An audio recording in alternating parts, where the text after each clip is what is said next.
Good morning, afternoon, or evening, depending upon when you're watching this video. This is Math 334, differential equations, and today we're talking about second order, ordinary, linear differential equations.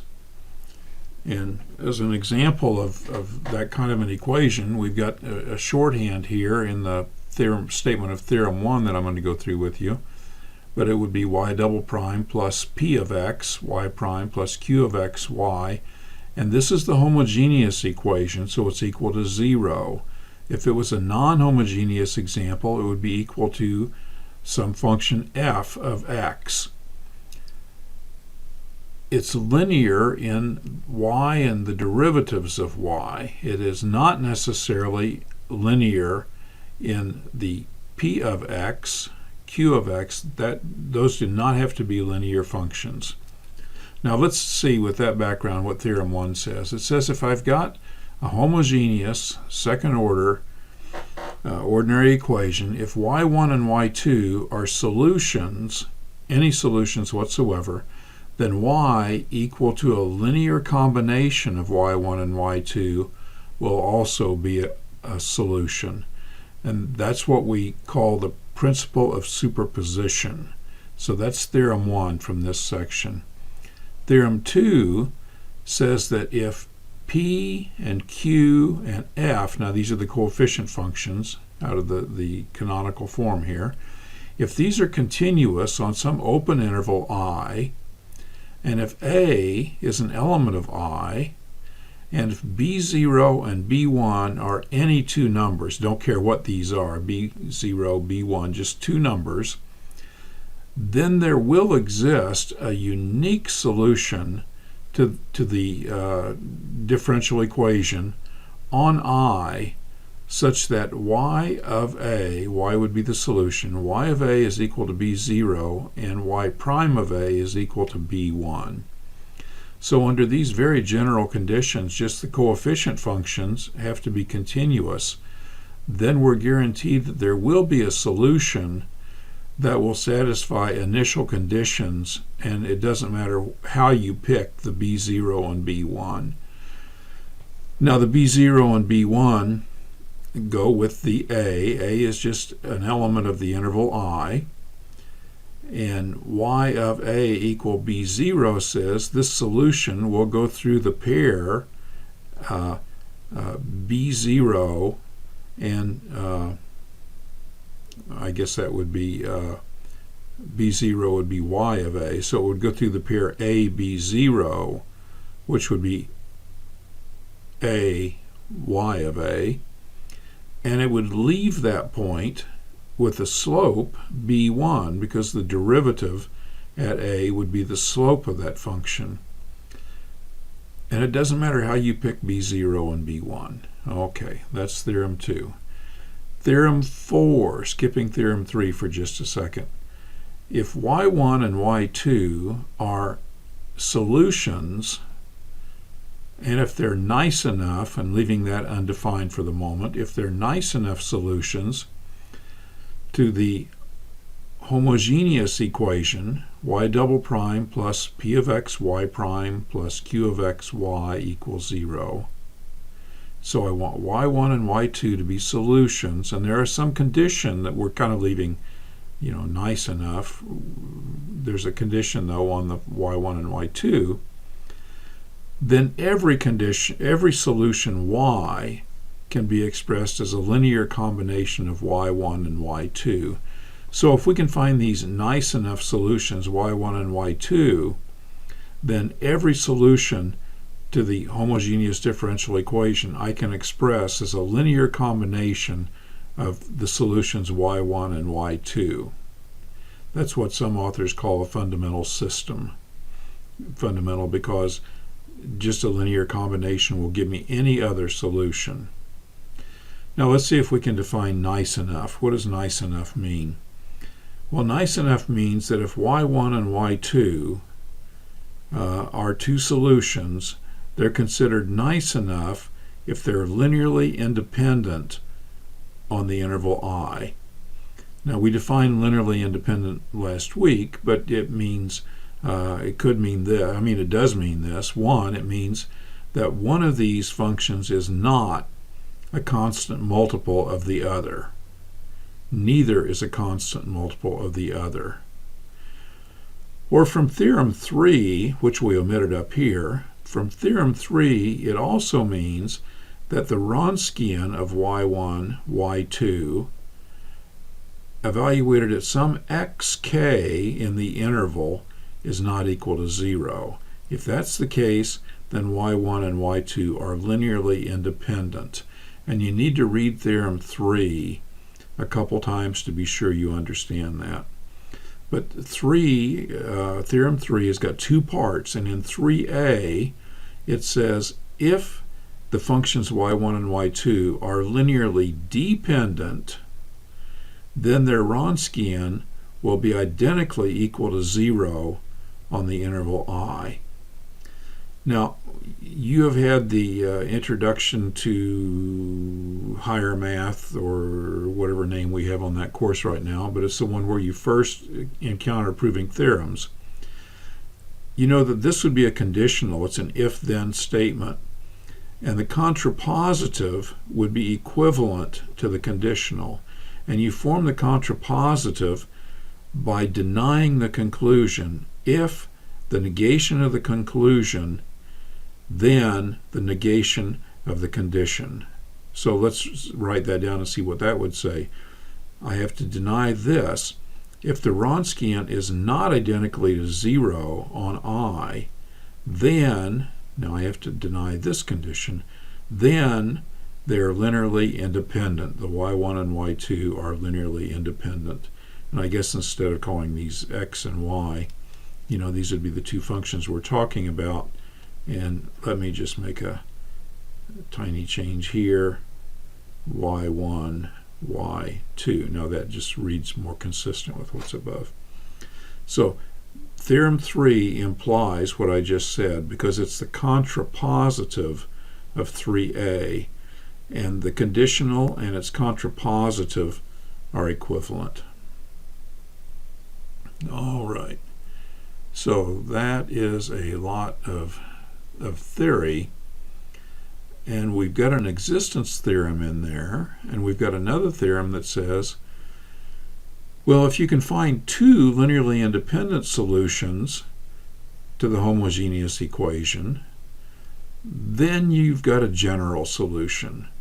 Y just would be set equal to C1 y1 plus C2 y2, and that would be a general solution because every solution can be written as a linear combination of y1 and y2 if they're nice enough, which means if they're linearly independent. All right.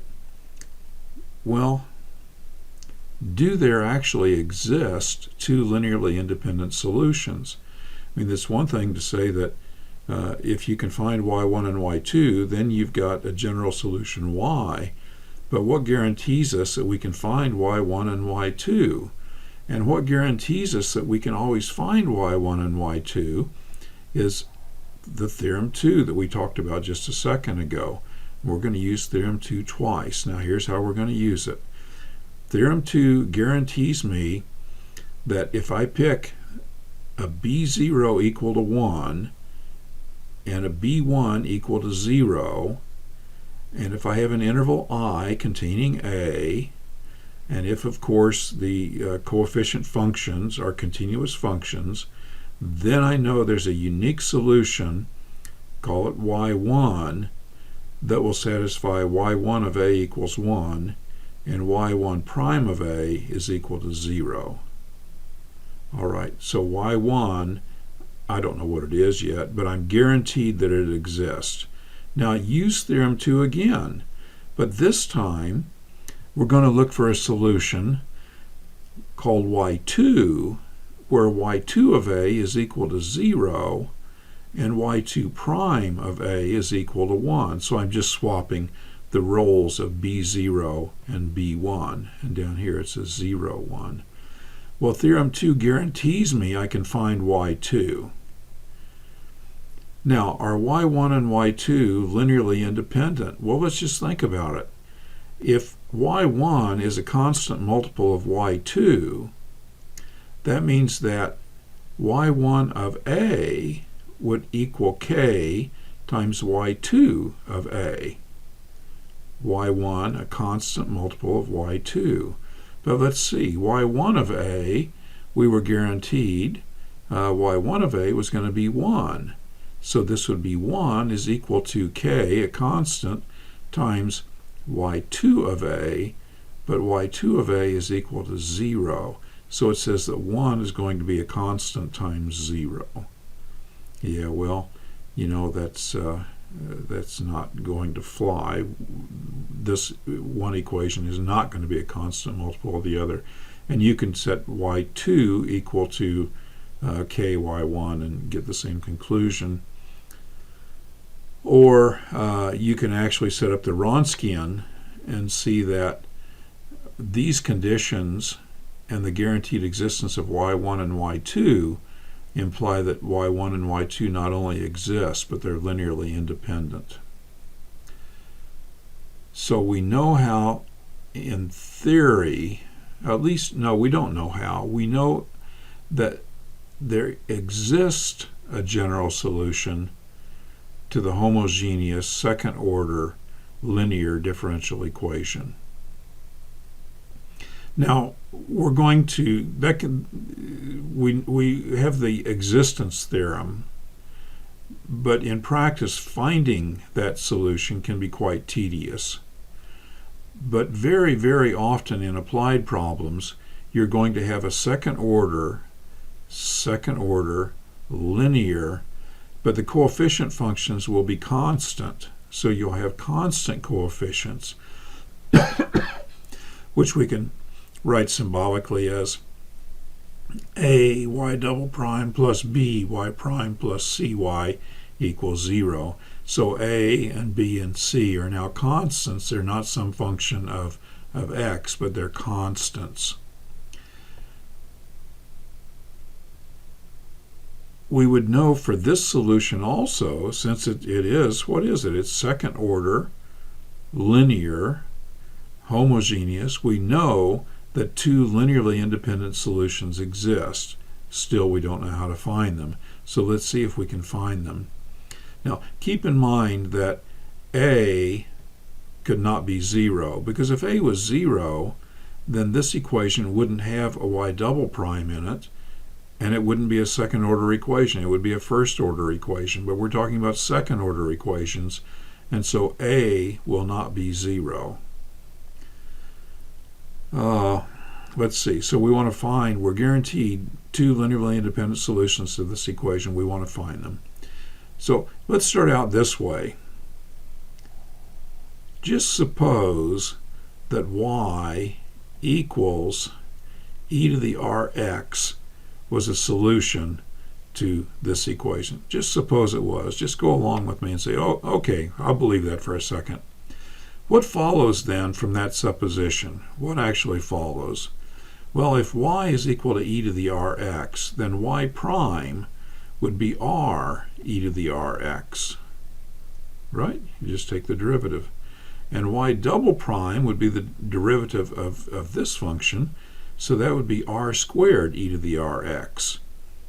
And then we said that y, we're supposing that y is a solution, so if we would substitute y and its derivatives back in the differential equation, which is up here, then the left-hand side would equal the right-hand side. That is, we'd get 0 on the right and some expression on the left. So let's see what that expression would be. That expression would be a, the coefficient, and then y double prime would be r squared e to the rx, plus b, the second coefficient, r e to the rx, that would be y prime, b times y prime, plus c times y. Now what would that be? Well, our supposition is that y was a solution to the differential equation. The differential equation is 0 on the right, so a solution, when I'd substitute it in, would give me a 0. So this equation would have to be true. Now let's use our algebra and I see that I've got an e to the rx in each term of this equation. So let's factor out an e to the rx. And when I do that, e to the rx, and then what's left would be ar squared plus br plus c. That's the whole left-hand side, and the right-hand side is still 0. So I've got an e, an exponential function, e to the rt times the parentheses is equal to 0. Well, we know that e to the rt is never 0, so the parentheses would have to be 0 if y equal e to the rt is a solution to the differential equation. That is, the r would have to be a 0 of this polynomial that's in the parentheses. So if we have a solution, that's what this would mean, that we've got a solution, then it would have to be that r was a 0 of the polynomial ar squared plus br plus c equals 0. Now this polynomial would be known as the characteristic polynomial for this differential equation. So here's the characteristic polynomial. Now let's see how this is formed, because you can write these down by rote. The a is just the a, so the coefficient stays where it is, and in place of y double prime in the characteristic polynomial, we'd have an r squared. In place of y prime, we'd have an r, and in place of y, we'd have a 1. So that's how we'd form the characteristic polynomial. And so we're going to conclude here that y equal e to the rx is a solution to this differential equation, the homogeneous with constant coefficients, if r is a 0 of the characteristic polynomial. Now, boy, that for this class of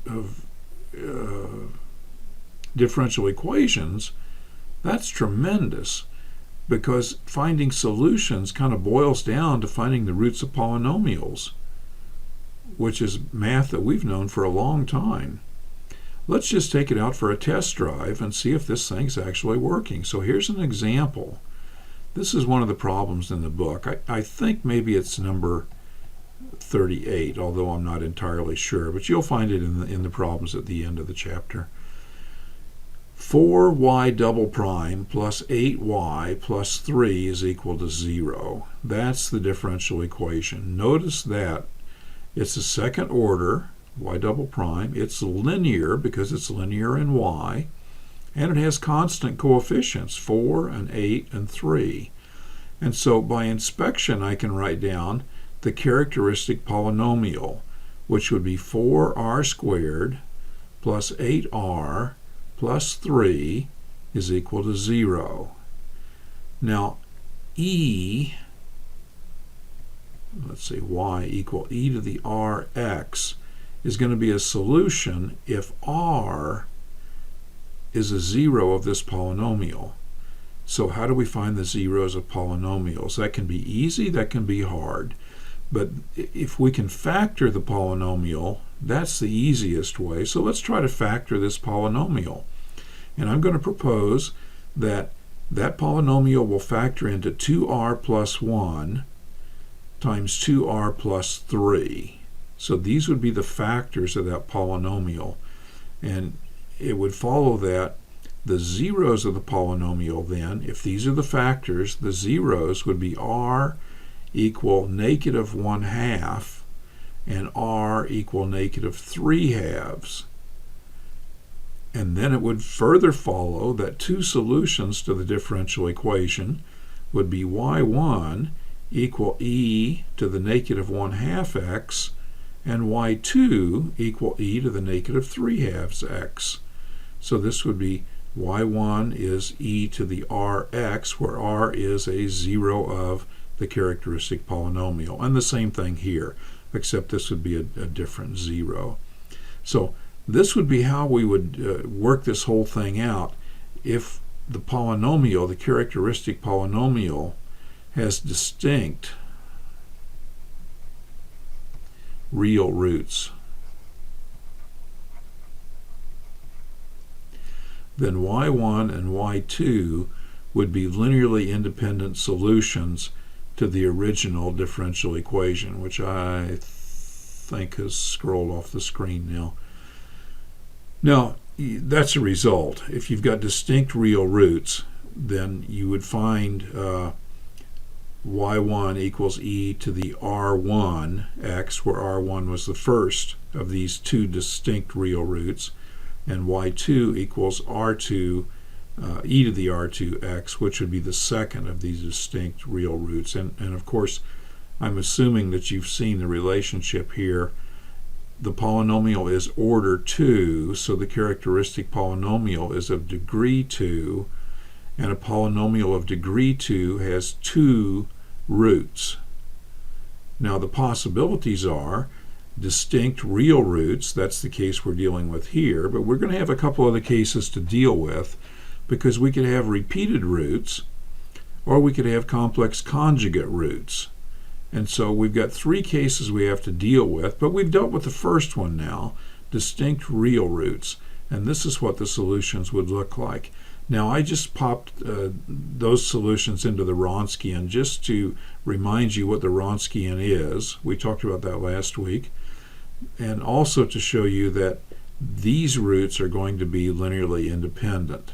And so here's the Wronskian, y1 in y2, and the derivative of y1 and the derivative of y2, and then take the determinant of that matrix. So you'd multiply down the main diagonal and subtract what you get when you multiply on the minor diagonal, and it turns out to be e to the negative 2x, and that exponential function is not 0. It's never 0 on I, which would imply linear independence. So I've got 2 solutions that are linearly independent, and I can form the general solution to this differential equation as y equals c1 e to the negative 1/2 x plus c2 e to the negative 3/2 x. And an exercise that you can and should do, not every time, but this time, you'd ought to take that solution y and differentiate it and substitute it into the differential equation we're trying to solve, and convince yourself and others that this y is in fact a general solution to this differential equation. Okay, that's all for this video lesson. You have a good rest of your day, and I will see you on Wednesday.